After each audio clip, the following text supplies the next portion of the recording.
Olha, eu aqui de novo, agora para a nossa aula de história. E se esta é a primeira aula que você está assistindo, hoje nós temos duas videoaulas, uma de geografia e outra de história, tá bom? Em história, nós vamos fazer as páginas 129, 130 e 131.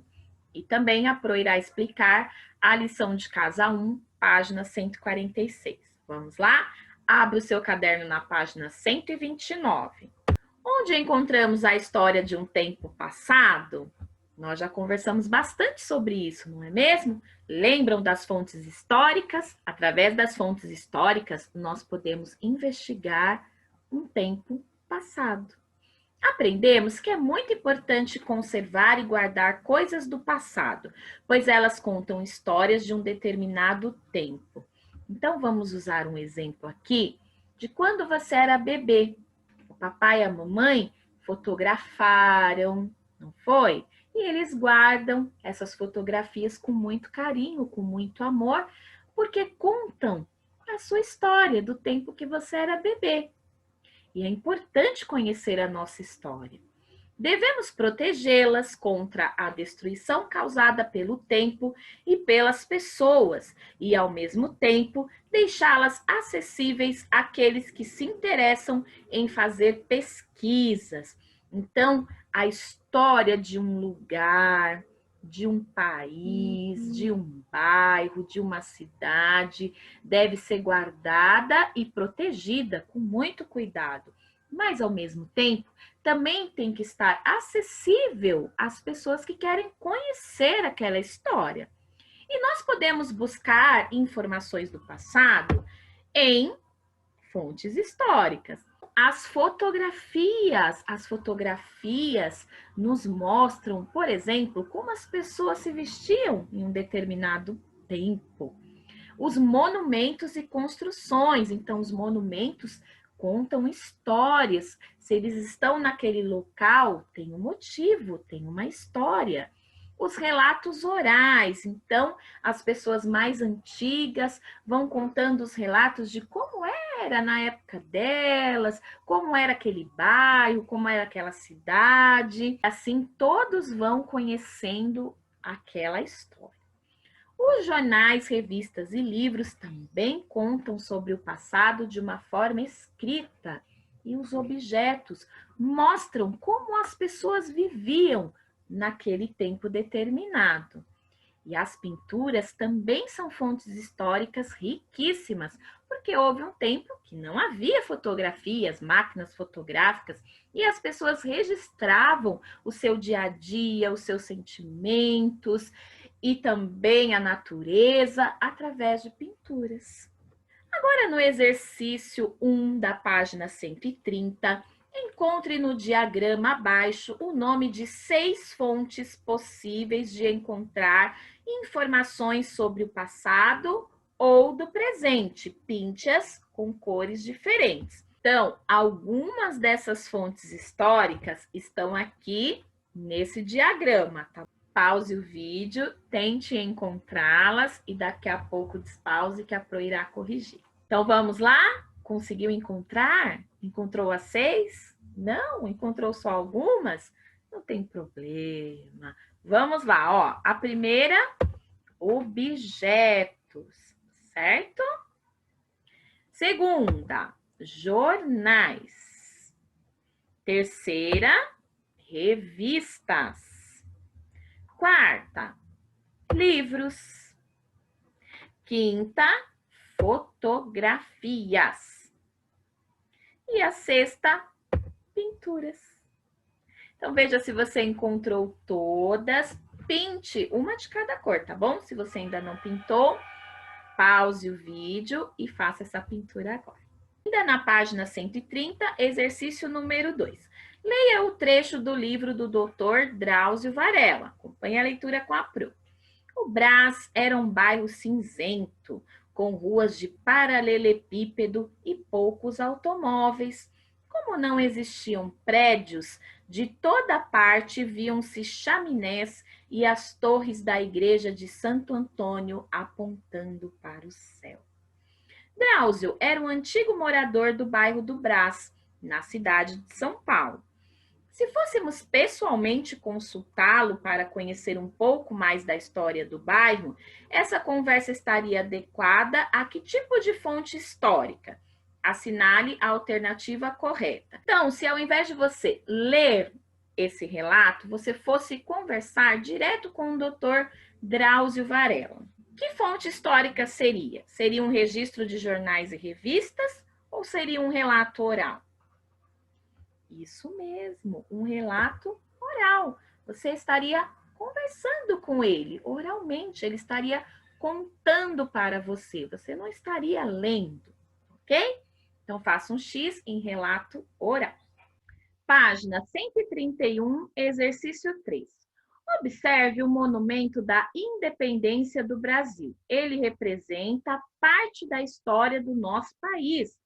Agora, junto com o seu professor, descubra um pouco mais sobre os acontecimentos que envolvem esse lugar. Pinte os retângulos que contêm as informações corretas. Então, agora, preste bastante atenção, que a Pro irá contar um pouquinho da história desse monumento. Vamos lá? O Monumento da Independência do Brasil é um conjunto de esculturas em granito e bronze que pertencem ao Parque da Independência, localizado na cidade de São Paulo, às margens do Riacho do Ipiranga. Nesse lugar, Dom Pedro I teria proclamado a independência do Brasil em 7 de setembro de 1822. O monumento foi inaugurado como parte das comemorações do centenário da independência em 1922. Muito bonito, não é mesmo? E é um monumento importantíssimo que conta a história do nosso país, de um momento muito importante, não é? O momento da independência do nosso país. Então, vamos agora pintar os retângulos que contêm as informações corretas sobre esse monumento. Então, vamos lá?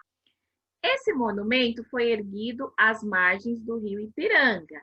Sim, não é? Acabou de falar. O rio Ipiranga fica em São Paulo. Sim, fica em São Paulo. O rio Ipiranga fica no Rio de Janeiro. Não, errado. Esse monumento representa o momento em que Dom Pedro proclamou a independência do Brasil. Isso mesmo, isso mesmo. Então, às margens do rio Ipiranga, Dom Pedro proclamou a independência do Brasil. Nesse mesmo rio, só que em 1822. Neste local não aconteceu nada de importante para o Brasil. Não é verdade. O grito da independência ocorreu no dia 7 de setembro de 1822. Isso mesmo. Desde a independência, o Brasil não dependeu mais da Espanha. Não, não é verdade. Desde a independência, o Brasil não dependeu mais da França. Também não é verdade. Desde a independência, o Brasil não dependeu mais de Portugal. Sim, antes de Dom Pedro proclamar a independência do Brasil, o Brasil ele era dependente de Portugal. Tá bom? Então, veja se você coloriu todos os quadradinhos.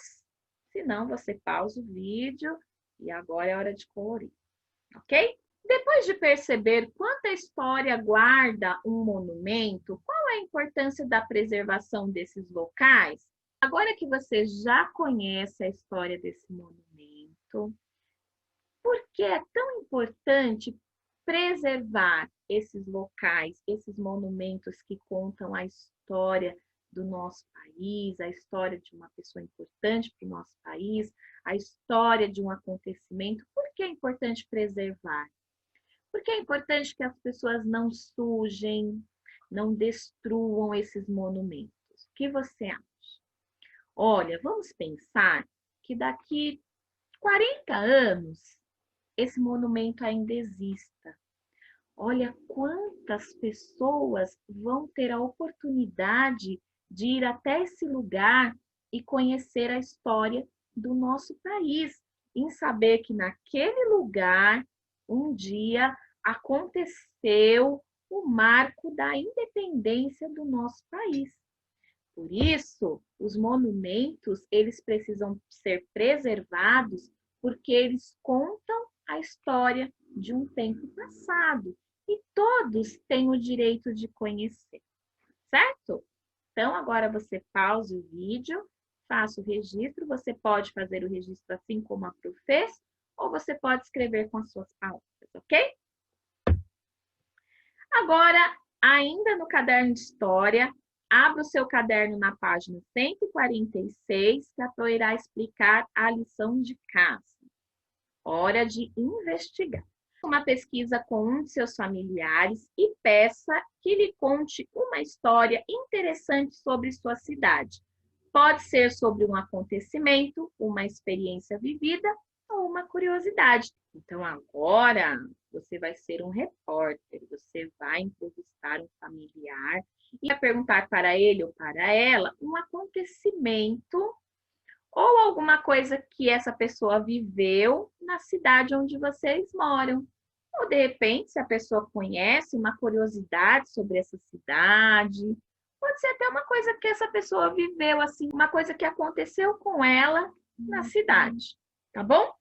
Aí você vai registrar o nome do entrevistado, parentesco, então, se é sua mãe, se é o seu pai, se é sua tia, se é seu tio, se é seu avô, se é sua avó, enfim. E aqui o relato, aquilo que a pessoa, a história que a pessoa te contar, você vai escrever aqui. Tudo bem? Capriche na letra, ok? Hoje história é só. Se ficou alguma dúvida, guarde a sua dúvida, que amanhã na nossa live nós conversaremos sobre ela. Agora, se você não pode participar da live e ficou com dúvida, peça para o papai ou a mamãe entrar em contato com a, ok? Um beijo para vocês e até amanhã. Tchau, tchau.